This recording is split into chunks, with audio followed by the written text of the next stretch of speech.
In the name of the one and only, we are presenting the next session of the Indigo Firmament, perhaps the concluding session on the perception of Islam. In here, I want to address two issues. One, what was the reason for the rise of Islam earlier, and how we have fallen off the track eventually in the last few centuries. One of the main contributions of the Muslim civilization was that of raising the level of knowledge, of science, and of learning, and of intellectualism, making it universal, taking out of the domain of a class distinction or of a professionalism and expanding it to the level of populism. And by populism, I mean not in the strictly political context, but rather to make it popular, to popularize education, with the saying of the Prophet that learn even if it takes you to China. And there, China was perhaps the farthest place in terms of what they knew at the time, in terms of the geographic expanse of the earth. But the idea was that you have to go to the end of the world. Even if it takes you to the end of the world, go, but learn.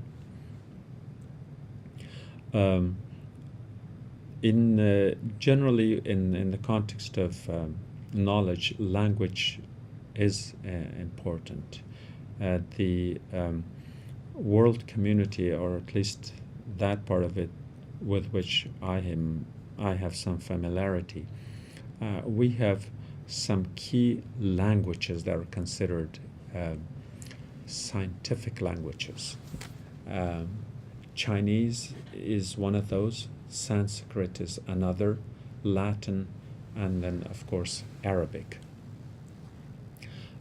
So every language in the world is not necessarily a scientific language by this definition. English is becoming one now, but we are talking about an early period in history.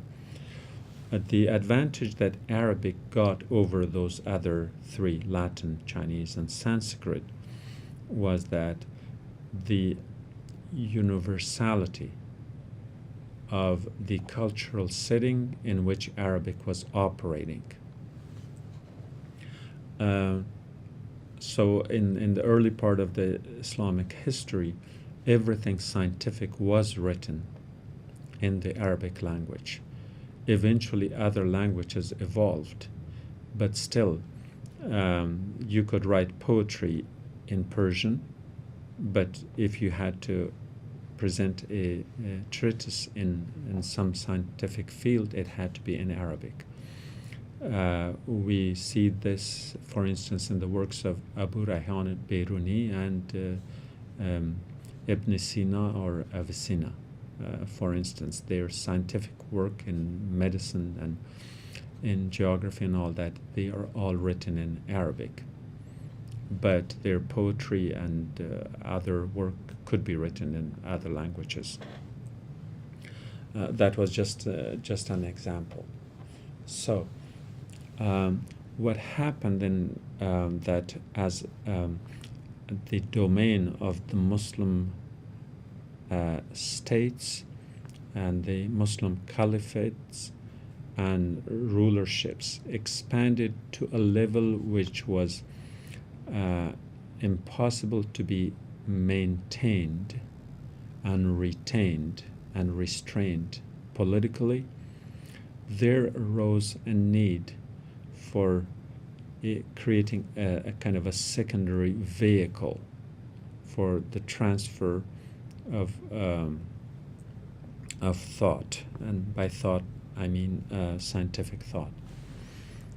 So in my estimation, 4 languages were created, and by created I don't mean they were created from scratch, ex nihilo. Rather, they evolved through the intermingling and intermixture of different linguistic domains. One of those that is by necessity called Persian today is a language that rose from kind of the ashes, or rather from the realm of the region that today would be defined roughly Central Asia, containing Afghanistan and modern-day Iran. And perhaps it was accidental. But it's also important that with the expansion of Islam as a religion and the Arab influence of the Arab states under the Umayyads, two languages virtually collapsed in the region. One was Pahlavi, which was the language of the Sasani dynasty in modern-day southwest Iran. The other was Surdi, which was spoken in perhaps northern Afghanistan and parts of today's Tajikistan. The collapse of these two languages allowed for Arabic to spread faster, to replace, to fill the gap, so to say. What happened subsequently is that when those languages collapsed, Arabic became the language of the state. And so when local people had to do any business with the state, it had to be through Arabic language. But people soon realized that not only was Arabic language foreign in that context. Now, matters of religion and faith and reading the Quran and the prayers, that's a different thing. But operating through the state apparatus, through the state machine in the Arabic language, for the average person on the street, that was a different matter. There is a legend that's probably close to historical evidence, and I have seen it in the works of Ghabar, Mir Ghulam Muhammad Ghabar, whose work Afghanistan در مسیر تاریخ, or Afghanistan in the course of history, he refers to an incident. I hope that is the right source I'm quoting. I might have read it elsewhere. That with the first revolt against the, if you can use a modern term, the Empire Strikes Back, kind of before the Empire Strikes Back, there was a resistance to the empire, to the Abbasids in Baghdad, that a suzerainty or a small state was created in Pushang or Foshanj in near Herat in modern-day Afghanistan by a dynasty of the Tahirids, and they were basically rejecting the authority of Baghdad and were establishing their own state and appointing their own governors. And one such governor who was appointed, I believe in Mar, who was later writing back to the court of the Tahirids, wrote a letter, and since he was not fully literate in the Arabic language, which would have been the law and the norm for any government correspondence, he used his local language dialect and simply filled it with the Arabic terminologies and vocabulary that were expected of him. And when the letter reached the court of the Tahirids and they read it, they found it very amusing, entertaining, interesting, and funny. But then they realized that no matter how it was written, it did make sense. And so, because this, by sense, I mean that the governor was able to communicate and to get his point across for the purpose for which he had written the letter. And so they realized that because it made sense, even though the vocabulary was predominantly Arabic, but the substructure was that of Aryanic languages, primarily the Ashkani dialect that they probably spoke in the region, that they give that a notoriety, and this notoriety resulted in the Tahirids accepting this language as the court language, and eventually the Arabs by necessity called it Persian. It certainly did have the structure of the Persian language, but it wasn't the Persian that people knew at the time. And let me take a slight detour here, that in the historical context we know the ancient Persian called Furs Qadim. We also know the Middle Persian, which would primarily be the Pahlavi and the Ashkani dialects, and many regional, of course. And then what we call modern Persian is the language we are talking about here.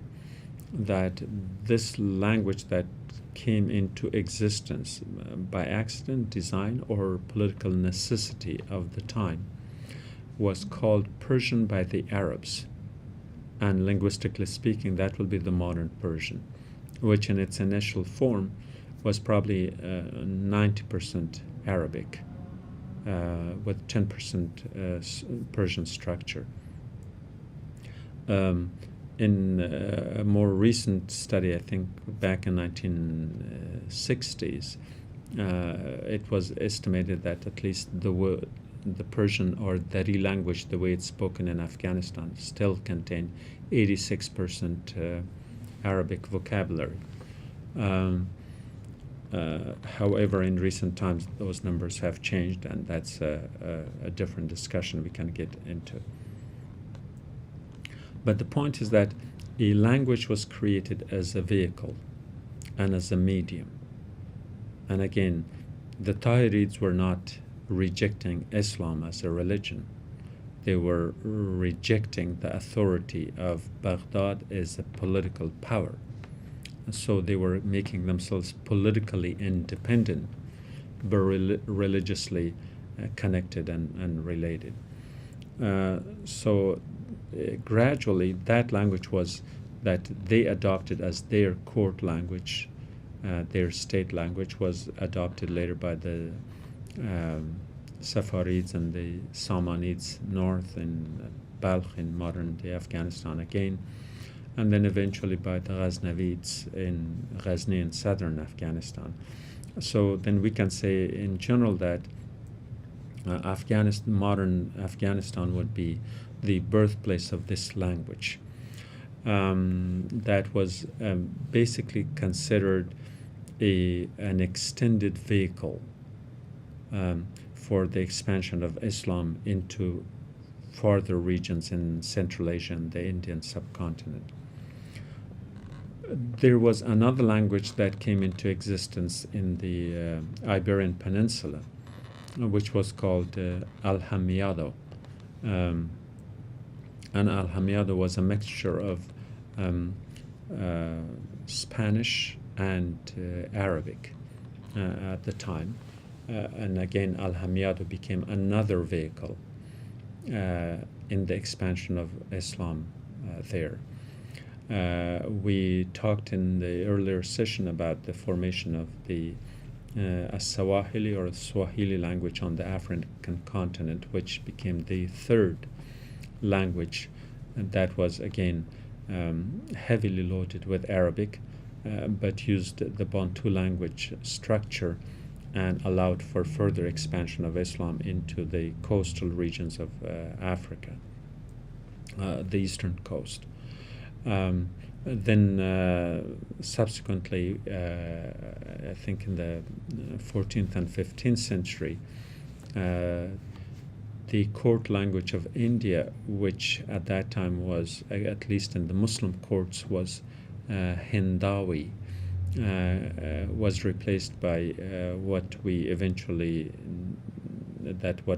became known as the Urdu language under the Mughals, which again became another subset or extended language. Therefore, to go back to our earlier analogy of having scientific languages in the world, we had Chinese, Sanskrit, Latin, and Arabic. The first three did not have this extension. Arabic, in essence, was a scientific language at two levels. One, at the level of language Arabic language by itself, and second, in this second tier of kind of having given birth to languages that were, as I said earlier, with the precaution of artificiality, that these artificial languages, rather the languages that were admixture of two languages that straddle the boundaries of language and culture, that included the structure of one and the vocabulary of the other. Artificial only in this sense. I do not mean, by the word artificial, I do not mean as something that is just a made-up language, but that everything existed there. They were kind of repackaged differently. So this was a major contribution that helped Islam being expanded to other cultures and to other regions of the world. There, at that time, Islam would have been a positive force. Then we come to, we are jumping here a couple of centuries to the age of colonialism, and then the Islamic revivalism against colonialism, which will be then divided into three parts. There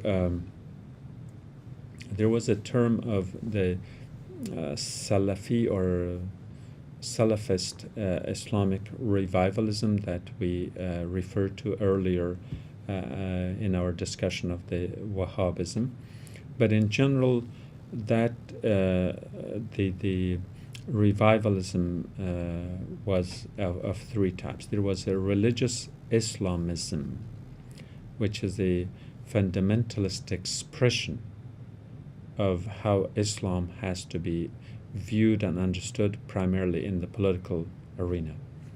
There is political Islamism, which is the Islamism or Islam as an ideology for the replacement of ruling regimes. And there is radical Islamism, which is establishing Islamic states throughout the region, or at least in some region, and often through violence. So this distinction is necessary to make, that religious Islamism, political Islamism, and radical Islamism are three different things. Because often when we just throw the word Islam or Islamic, the person who expresses the word has one idea. The people who hear might not have the same idea. And the effect of that in the course of modern history, contemporary history, more recent history, has been one where so this has been more a reactionary attitude. And by reactionary, I mean a reaction to the Western colonialism, a reaction to the Western aggressions, reactions to Western policies and politics, reactions to Western political designs on the Muslim lands. In that sense, all of these three had been reactionary. And reactionary things are usually defensive. And therefore, the general setting for these reactionary thoughts has been one of a negativity of its perception. So the Muslim world was seen through that still as backward, regressive, and therefore negative. And that will be, in its strictly descriptive sense, justifiable and understandable. However, what happens in addition to that is that there is the sense of the neo-colonialism in which this negative image of Islam is made more visible, more prominent, deliberately by the opponents of the Muslims. And I'm not speaking about opponents in the religious context, because the rivalry, the Muslim-Christian rivalry in its latest phase, in its latest manifestation, is one of ideology and economics more than of religious belief system. In fact, in most cases, Muslim and Christians probably read from the same page. And by page, I don't mean scriptural page. I mean in terms of how they understand each other, in terms of a general monotheistic thought. So that is not a problem. The problem is where a political ideology intervenes for various economic and political interests. That's where the clash between the two occurs. And I'm going to delineate this, that the negativity, for which partly the reactionary attitude of the Muslims is responsible, but also because of the policies of the West, whose interests are involved in that, and therefore it creates a conflict of interest for them, is relevant here. So I'm going to go through roughly the 20th century, when the major Muslim empires collapsed and the West took over, especially after the disintegration of the Ottoman Empire.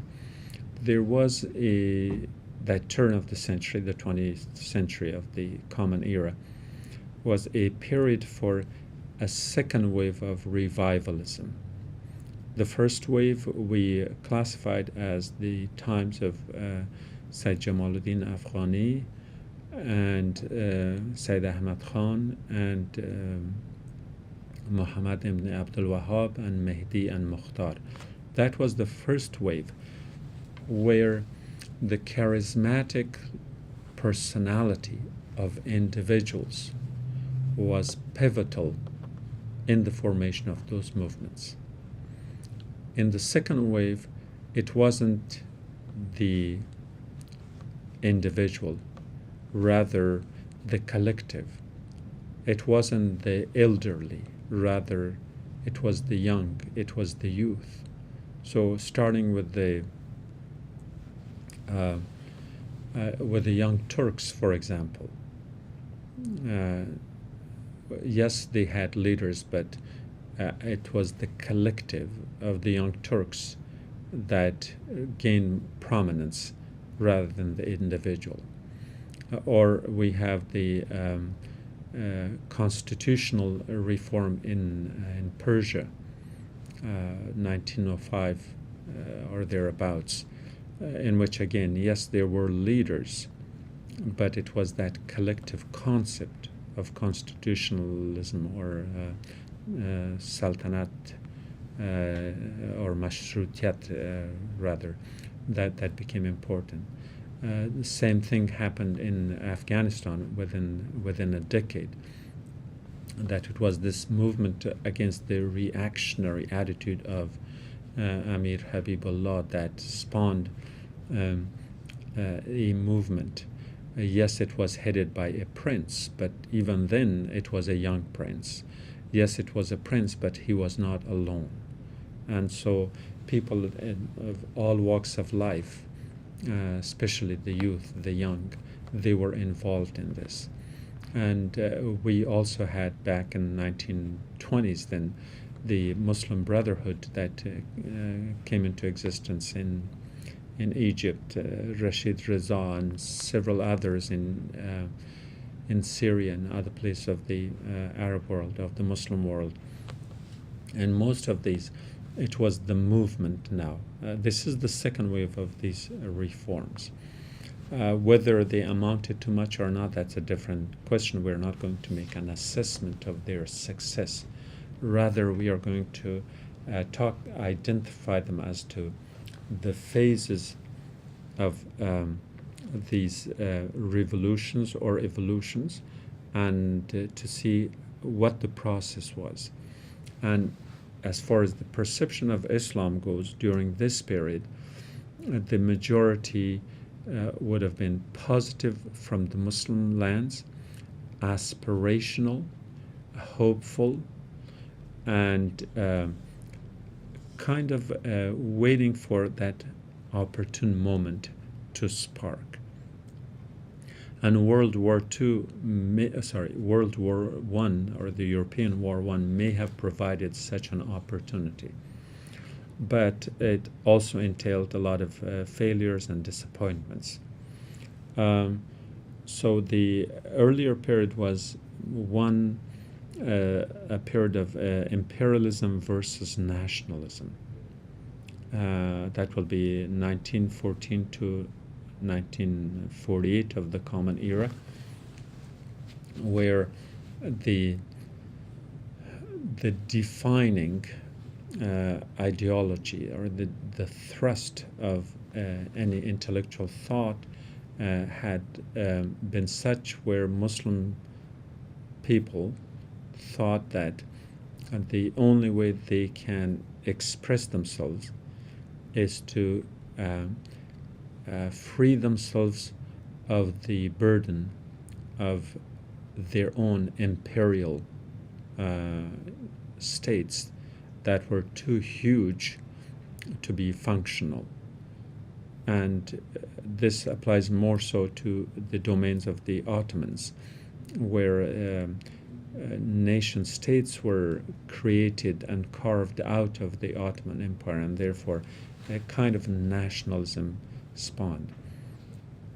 It may also have been spurred by nationalism in Europe, where the wars that were fought were primarily fought by those who define themselves in a nationalistic sense. For instance, Germany as a nation state was seen much more powerful than the Habsburgs or the Austro-Hungarian empire that was on the decline. The nation of Russia, spearheading a communist revolution, was much more important than the imperial Tsarist Russia, and so on. So this was again in a way a European thought that came through this modernization setting. So Muslims tried to define themselves as nations. And so this continued until 1948, and yes, some nations did come into existence. We do understand the artificial boundaries that were created by colonial powers. Nonetheless, a country that we call Syria today was in a way set up back circa World War I rather. The other states around the Arab world would be pretty much in the same league.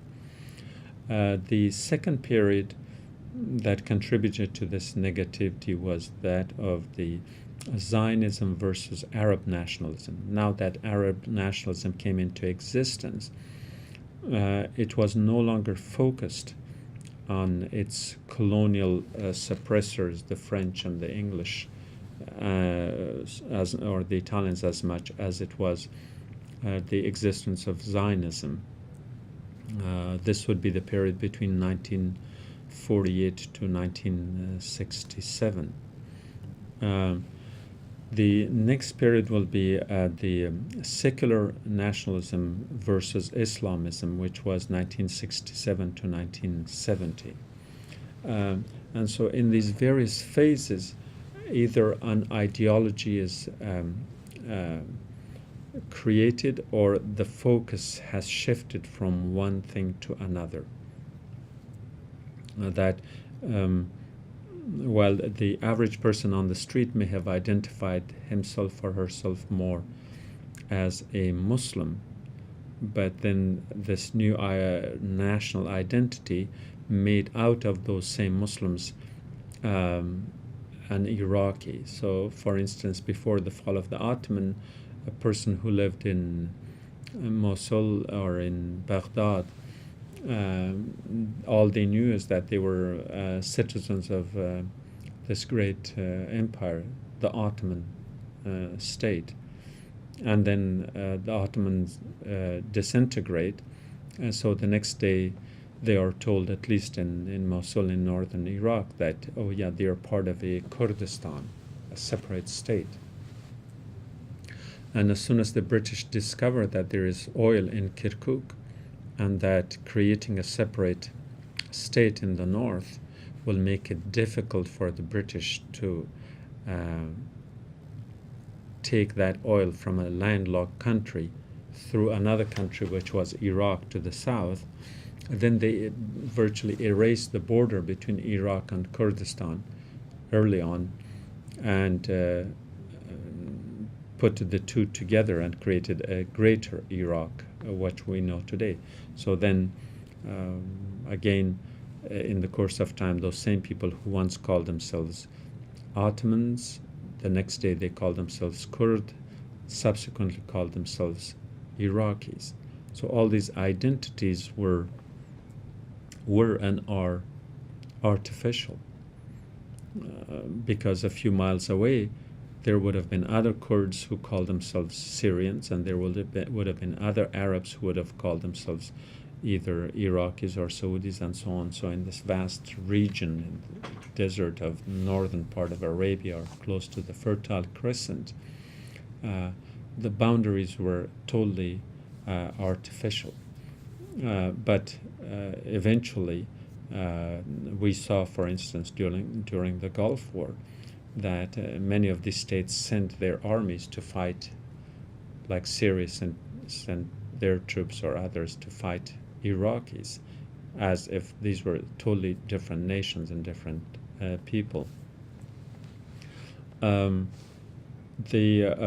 next part that would be that we would like to discuss is the strategic co-optation and radicalization, which is the 1971 to 1981 period. And here, let me bridge that which happened in World War I with, or the European War, with that which happened subsequently. That in 1948, the formation of the State of Israel,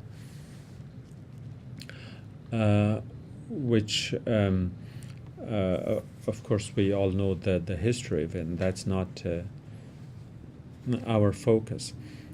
Our focus is that how it defined the identities of the people in the states around it.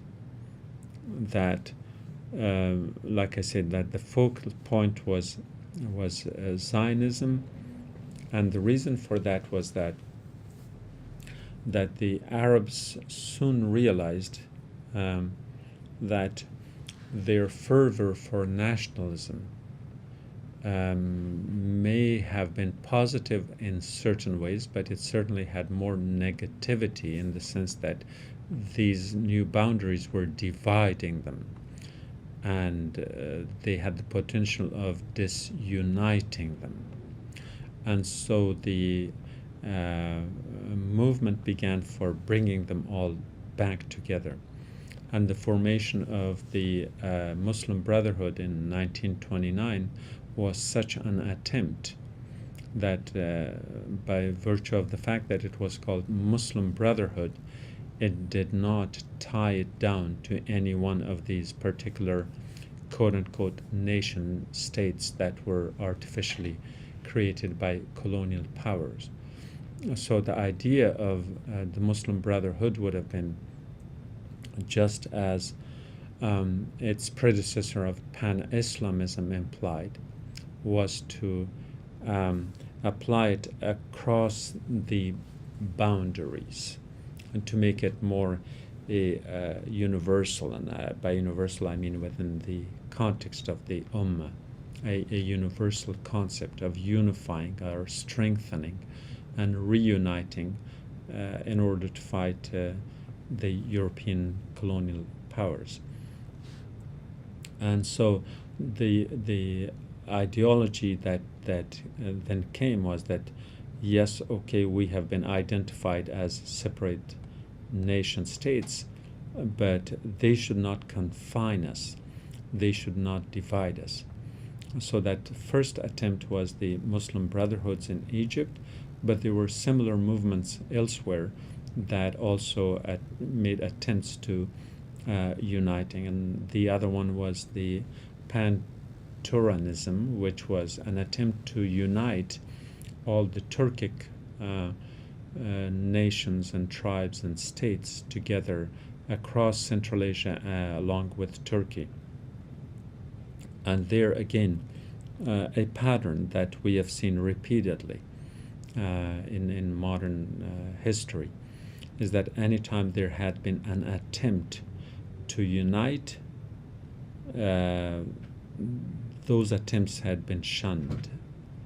Those attempts had been marginalized, and those attempts have eventually left the political scene. So during the time or the fall of or the disintegration of the Ottoman Empire, we had the Pan-Turanian movement that was led by Anwar Pasha and Jamal Pasha and several other of their leaders, whose idea was that yes, the Ottomans may have disintegrated, the Ottoman Empire is no longer, and yes, the Arabs are fighting and want to be a separate nation, but why don't we capitalize on the situation and bring into the fold the Azeris and the Uzbeks and the Kazakhs and the Kyrgyz and the other Turkic tribes of Central Asia, the Tatars, and that way we can form a linguistically or ethnically identifiable, more coherent and integrated state. In opposition to this movement was Mustafa Kemal, who wanted to get rid of everyone and create a small state, which he, by design, wanted to be all Turkish, regardless of the Kurds in the eastern part of the country. But in other words, Ataturk wanted the smaller state, and the Pan-Turanian movement wanted the larger state. And of course, the West eventually supported Ataturk to create a much smaller state, which fits perfectly with the concept of divide and conquer. The subsequent movements that happened in the Muslim world for similar reunification or reintegration, they all faced the same thing. People who are in the forefront, and like I said, the Muslim Brotherhood that is vilified to this day, one of the major reasons for its vilification is its philosophy of reuniting.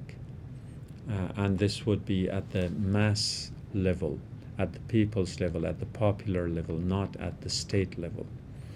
We had other attempts by states, such as the formation of the United Arab Republics. That was initiated by Jamal Nasser in Egypt, with Syria and Yemen and Iraq at some point, and then again attempts were made to make that a failure rather than a success. We also had the attempt, I think, by Muammar Gaddafi of uniting Sudan, Egypt, and Libya together, which also failed. And so as we can see that the great villains were then those who were unifying the Muslim lands.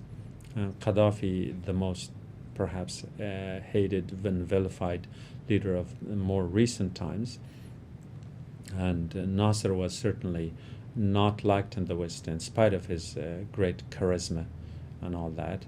And of course, Anwar Pasha and Jamal Pasha were just two of the leaders of the Pan-Turanian movements. So here is this at the underlying level, below the surface, the hands that play, in essence, all the attempts for reunification or unification of the Muslim lands are thwarted because of the opponents at the ideological level.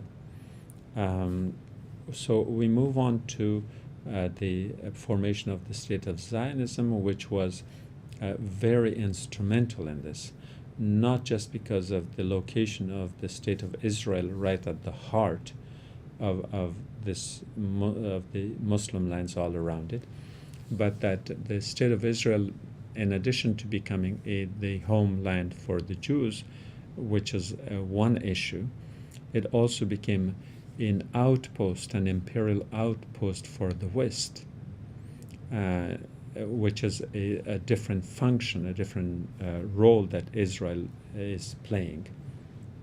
And so, therefore, for the Muslim lands, that became a very, very critical issue. And so all of these led to a point where the resistance of the Muslim masses against such Western intrusions got into a different phase. And this different phase was, in a way, had the opportunity to have an outside endorsement. And this endorsement came, of course, from the side of the Soviet Union, because after World War I, or the European War I, the formation of a communist state, or communist/socialist state, or state capitalist state in the Soviet Union appeared to be a greater threat to Western capitalism. So for Western Europeans, who always saw themselves in some kind of a rivalry with the Muslim East, all of a sudden realized that no, it's not the Muslims.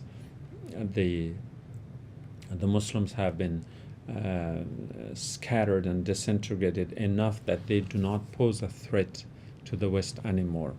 The new threat was one of communism. And the roughly 70 years of the rise, during the rise and fall of communism from 1917 to 1989, this is a period where the Muslim lands, for at least for a time, could breathe easily. Why? Because the West was not really focused on them directly. And the Muslim lands in particular, and the Third World in general, were not simply at the mercy of the West. There was first the Soviet Union, and later on Communist China, that from time to time came to their support and formed alliances with them. And in spite of the containment policies of the West that created military alliances like NATO and SEATO and CENTO and ANZUS and so on to contain communism, the communists were in a way, or communist Soviet Union was in a way an alternative, at least at the international arena, at the United Nations, and that the third world countries of Africa, Asia, and Latin America, in a way, kind of looked up to, or at least had some hope. But at the same time, then, the struggles of many of these states, especially that of the Palestinians, for instance, kind of took a different turn. That immediately after World War II, or the European War II, the concept of religion had become irrelevant. Rather, this nationalistic identity was important, along with an ideological affiliation. Of course, since the rise of the Soviet Union, religion was, marginalized, shelved, at least for a time. And so that's why the subsequent movements that came had to have anything identify them but religion. So we had a movement of the Arab socialism, whose founding fathers included many non-Muslims, including Michel Aflaq of Syria and Tariq of Iraq, and of course we had Habash of Palestine, and so on and so forth, who are very prominent, at least in the Arab world, that were not Muslims. So Arab socialism, in a way, took the thunder of Islamic Brotherhood. Again, ideology taking over religion. And so Nasser and the coup with General Najib in Egypt, 1952, and then of course the rise of Mossadegh in Iran, and so this give a momentum of an ideological, practical, economical concepts rather than a religious identity. And it's during this Arab nationalism that, again, a lot of these countries are making attempts to unify, but that doesn't work. But the eventual outcome is that the alliances that were formed based on who was in whose party, pact, or side are prevalent to this day. In the current crisis, the support of Moscow for the regime in Damascus is nothing new for which we can give credit to Putin, but rather that Syria was an ally of the former Soviet Union, and a staunch ally, because it was across the border from Israel, that is an ally of the West. So again, in some way, it's these foreign battles that are being fought on Muslim lands or in the general region. And so in this case, we had Iraq, who at one point was on the side of the United States. After 1958, the coup by Karim Qasim, it fell to the side. It went over to the side of the Soviet Union. We had Egypt, that was at one point on the side of the West under King Farouk. In 1952, it went over to the side of the Soviet Union with Jamal Nasser and General Najib. And then subsequently, with the rise to power of Anwar Sadat, it switched back to the West. So most of these alliances are then fought, or actual alliances are formed by ideologies, and the ideologies are not Muslim ideologies, and I'm not defining them in religious context, but rather in the political setting of the world. And so because the ideologies come from abroad, the resistance to them has to be against these foreign ideologies, whether it's resistance against communism in places like Afghanistan, resistance against capitalism in the literal sense or in the ideological sense. So still the battles in the Muslim lands are fought against foreign ideologies. And so the reaction from the West, and this is deliberate, is to vilify these movements. And I'm not questioning whether they deserve it or not, that's a different matter, but the attempt is to vilify movements, any mass movements that's either unifying or that is identifying with a more universal Islamic concept, rather that they should be kept within the confines of these various states. And the end result is that where we are now, that these, in the absence of the Soviet Union, which allowed a bipolar world, now with the dominance of the United States, we are at a point where the United States, as the dominant superpower of the world, has felt it either necessary or practicable to intervene without fearing the Soviet Union. So it's after the fall of the Soviet Union that the United States has so bluntly invaded many of these Muslim countries, Afghanistan, Iraq, Somalia, and so on and so forth, many of them directly and many of them through proxies. This would have been inconceivable during the time of the Soviets, because they would have challenged it, and the United States would have known and seen that as a deterrence. So one of the reasons that the Muslim lands are easily invaded, whether it's the all-out attack from Italians and French and Americans and every other European countries to change regime in Libya, for example, or the attacks that are happening against the people in Yemen, with the collaboration of the Saudis by Americans, or we can switch the roles, that it's the Saudi attack with the approval of the United States, playing the role of a proxy. So most of these wars that are happening today, in a way, are happening because the Muslim world does not have any other power that comes to their support, and they themselves have become very, very weak. And in this sense, then, that East-West rivalry, that Muslim-Christian rivalry at some level, has come back to play its role, and therefore the vilification of the Muslims in general and the vilification of their resistant movements that